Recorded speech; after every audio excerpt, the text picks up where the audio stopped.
Кутаптаныш 2017 жылы Бөкетов атындағы Қарағанды мемлекеттік университетінің филология мамандығын қызыл дипломмен тәмамдадым.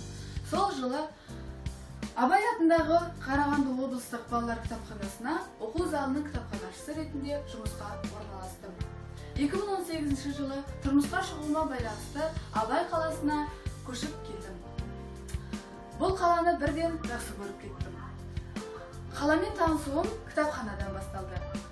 Себебі бірден орталық балалар кітапханасына оқу залының кітапханашысы қызметіне жұмысқа орналастым.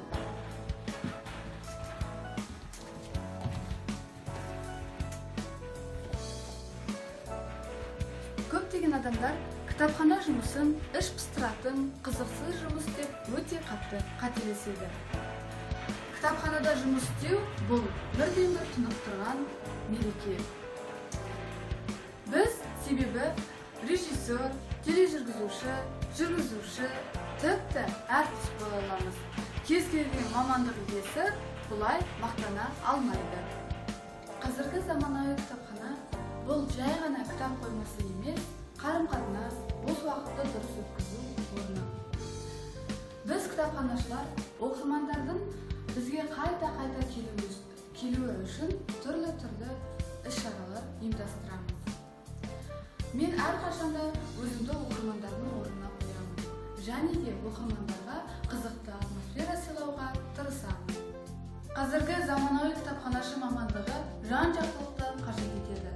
Ол дегеніміз білімді, интеллектуалды дамыған, рухани бай, жаңа технологияларды меңгерген. 21 ғасыр ақпараттың ғасыры, компьютер, интернет. Өз оқырмандарымызға қолжетімді болу үшін орталық балалар кітапханасы Instagram, Одноклассники, ВКонтакте, Мой мир, Facebook сияқты әлеуметтік желілердің парақшаларында, YouTube каналында өз жұмыстарымызды жариялайды. Біздің орталық балалар кітапханасы жаңа бағытқа бет бұрды. Ол Kids Coworking орталығы аясында интернет аймағы, оқу және ашық қор аймағы, коммуникативтік жұмыс орны аймағы, Makerspace қолөнер аймағы және Букловер кітапханалық лицей ашылды. Мен Букловер атты кітапханалық лицейдің жетекшісімін. Кітапханалық лицей ең өзекті мәселелер бойынша жұмыс жасайды. Атап айтсақ, оқуға құштар мектеп, жаңа мамандықтар атласы, ақылды балалар, полиглот. Кітапхананы өзгерту өз қолымда.